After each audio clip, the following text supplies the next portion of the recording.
bentuk kesungguhan seorang wali santri kepada anaknya dalam masalah dinnya, agamanya, adalah kepeduliannya terhadap pendidikan agamanya. Ya,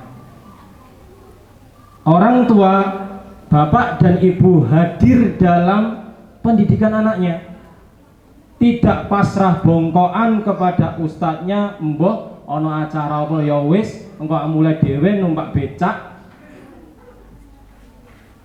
Maka khawatir sifat yang seperti ini, keberkahan ilmu dari sang anak akan dicabut oleh Allah Subhanahu wa ta'ala. Maka Syekh Az-Zarnuji rahimahullah ta'ala itu menulis dalam kitab Ta'limul Muta'alim, yaitu yahtaju fi ta'allumi wa tafaqquhi ila jiddi thalatha. Ya, menuntut ilmu itu membutuhkan 3 kesungguhan. Kesungguhan yang pertama yaitu dari at-talamid, yaitu dari al-muta'allim, dari orang yang belajar atau kita katakan santri. Kalau santrinya itu giat belajar, subhanallah, bersungguh-sungguh, niatnya tulus dalam menuntut ilmu, maka ini berpotensi untuk mendapatkan ilmu yang Allah berkahi.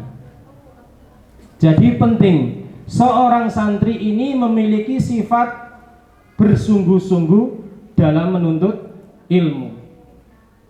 Ya, bukan hanya setiap pekan minta kiriman orang tuanya. Ya, mak duitku entek, duitku entek. Tidak mengetahui melaratnya orang tua di rumah. Baduke bapake keleng-keleng, gegere mentileng. Buat siapa? Buat anaknya. Tapi anaknya belas gobak-gobek di pondok, jajan be. Nah, ini tidak ada kesungguhan dalam menuntut ilmu. Yang penting uang jajan cair, nanti waktu pulang dijemput pulang. Hanya itu saja keinginan daripada santriwatinya. Maka ini akan mengurangi keberkahan dalam menuntut ilmu. Jitu yang kedua adalah daripada al-asatid, dari ustadz dan ustadzahnya. Maka seorang pengajar juga harus memiliki kesungguhan dalam mengajar. Sebelum mengajar, subhanallah, sudah menyiapkan materinya hingga dapat dikonsumsi dengan baik oleh santriwati dan santrinya. Ya, disediakan misalkan air-air yang jernih, bukan comberan. Maka ini penting bagi juga kami para pengajar untuk bersungguh-sungguh dalam mengajar para santri dan santriwati. Ya, kita sudah mengetahui di surat At-Taubah ayat 122 itu ya, makanal mu'minuna liyanfiru kafatan falawla nafara min kulli firqatin minhum ta'ifatun yufaqihu fiddin. Marhalah kedudukan seorang pengajar, penuntut ilmu itu bagaikan orang yang berjihad di jalan Allah. Makanya Allah tidak menginginkan semua kaum muslimin berangkat untuk berjuang di jalan Allah, berjihad. Sebagian harus mengajarkan manusia untuk mengetahui agama. Subhanallah, dikisahkan juga dalam kitab Ta'limul Muta'alim, kata Syekh Az-Zarnuji, beliau memiliki guru namanya Burhanuddin Al-Imam. Burhanuddin Al-Imam. Sang guru Burhanuddin Al-Imam ini memiliki 2 anak, namanya Hishamuddin sama Nasruddin. Hishamuddin dan Nasruddin. Nah, Hishamuddin dan Nasruddin ini adalah 2 anaknya Burhanuddin. Tapi setiap harinya Syekh Burhanuddin itu mengajari orang-orang dari luar kota, dari luar negara untuk mengajarkan ilmu. Sedangkan 2 anaknya tadi ini tidak terkopeni, tidak diopeni. Sampai 2 anaknya tadi ini mengatakan, sebenarnya ketika ayahku mengajariku di waktu doah, ba'da duhur sing waktu itu ngantuk-ngantuk, aku ini merasa bosan. Jadi kesempatan Burhanuddin mengajari Hishamuddin dan Nasruddin hanya ba'da duhur saja. Waktu setelahnya itu atau sebelumnya digunakan untuk mengajarkan para santri dan para santriwatinya. Ini Ustazah ya, subhanallah, anaknya sampai gak dirkopeni, gak diopeni. Tapi dikatakan Nasruddin dan Hishamuddin, menjadi ulama fikih terkemuka di zamannya. Kenapa? Karena keberkahan ilmu dari seorang ayahnya yang dia ini mementingkan kaum muslimin yang lain daripada keluarganya. Keluarga penting, Pak. Bapak Ibu dan para ustadz dan ustadzah, keluarga penting. Tapi kalau kita sudah memikul beban amanah untuk keumatan, maka kita lebih mementingkan itu. Barakallahu fiik. Kemudian al-jiddu at-talasah yang ketiga adalah kesungguhan daripada wali santri. Orang tua, al-ab dikatakan di kitab Ta'limul Muta'alim.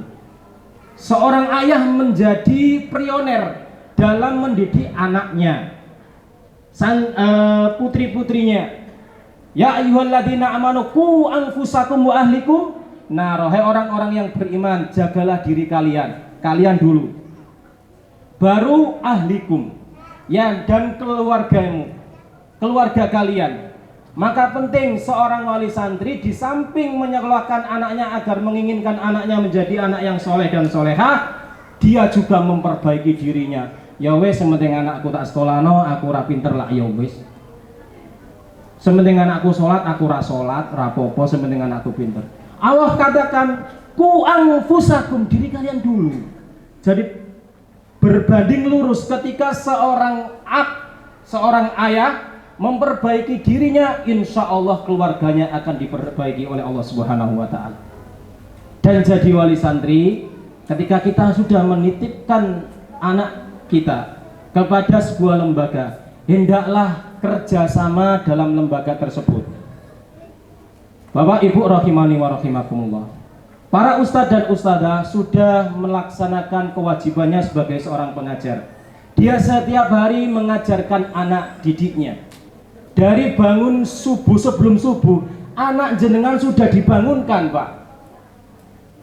Coba jenengan di rumah bangunkan anak jenengan, kemudian ba'da subuh simak Al-Quran, jam 7 ajarin nahwu shorof sampai duhur, kemudian simak lagi, maghrib lagi, nanti malam ba'da isya para ustadz dan ustadzah mengajarkan ilmu lagi. Subhanallah. Ini adalah kewajiban bagi ustadz dan ustadzah setelah diberikan amanah ini. Tapi kemudian Bapak Ibu rahimani wa rahimakumullah, Bapak Ibu juga harus melaksanakan kewajiban Bapak Ibu. Di antaranya apa? Bekerja sama dalam mendidik anak kita, memenuhi undangan-undangan daripada lembaga tersebut. Ya, Ustadz Husain, Ustadzah Evi mengundang, Pak, tanggal sekian ada ketemuan, menyimak. Maka wali santri berantusias untuk menghadiri undangan tersebut. Subhanallah. Ini adalah kewajiban jenengan, Pak, dan jangan pelit-pelit buat anak, jangan pelit-pelit untuk mengeluarkan hartanya di jalan Allah. Anaknya nggak punya kitab dibelikan, nggak punya kamus dibelikan. Begitu para ulama dulu dalam membelanjakan hartanya. Su'bah bin Al-Hajjaj, Amirul Mukminin dari bidang hadis. Su'bah bin Hajjaj mengatakan, man talabal ilma aflas. Sapa wonge sing nuntut ilmu bakal bangkrut, duwite entek. Ya, bitu tostauni bisa baati dananir. Aku telah menjual baskom ibuku, piring embreng cowek didol kabeh dengan harga 7 dinar. 7 dinar niku sak dinar sak niki, Pak, niku 4 juta. 1 dinar hari ini 4 juta dikalikan 7, 28 juta. Jadi embreng-embrenge niku didol iki kangge anake nuntut ilmu. Kanggo piyambake Su'bah bin Al-Hajjaj, embreng ibuke gak embreng ibu dapur lho nak ya. Engko lah embreng priyun jenengan sate, wah repot. 7 dinar, subhanallah. Ibnu Aisyah ya rahimahullah taala mengatakan, anfaqtu ala ikhwani arba'umi'alf dinarin fi sabilillah. Aku telah membelanjakan uang di jalan Allah untuk saudaraku dalam menuntut ilmu 400.000 dinar. Kula gek wau ngecek kalkulator sampai nole ra kamot. Kula hitung wau 1 triliun 600 juta. 600 miliar. Itu uang yang dikeluarkan untuk di jalan Allah menuntut ilmu. Subhanallah. Ibnu Ismail mengatakan afadhu Malik talibul ilmi ila an naqadha saqafa baitihi. Imam Malik rahimahullah taala, Imam Malik itu sampai mencungkil atap rumahnya, Pak. Saqafa baitihi, mencungkil rumahnya, tsumma ba'a, kemudian menjual khosabah, ya ini kayunya dijual untuk menuntut ilmu. Ada yang pernah nyungkil rumah buat anaknya, ada Ibu? Belum pernah? Belum pernah. Sampai seperti ini. Tsumma malat alaihi dunya, kemudian dunia itu tersungkur merunduk-runduk menuju ke Malik semuanya. Kalau seseorang ini membelanjakan hartanya di jalan Allah untuk anaknya dalam thalabul ilmi, Allah akan ganti yang lebih baik, dan itu pasti. Bapak Ibu rahimani wa rahimakumullah, itulah ada al-jiddu thalatha, 3 kesungguhan yang kita harus kombinasikan. Kesungguhan daripada santriwati, kesungguhan daripada ustadz dan ustadzah, kesungguhan daripada wali santri. Kalau 3 kesungguhan ini tergabung, insya Allah wali santri dan santriwatinya akan diberkahi oleh Allah Subhanahu wa ta'ala.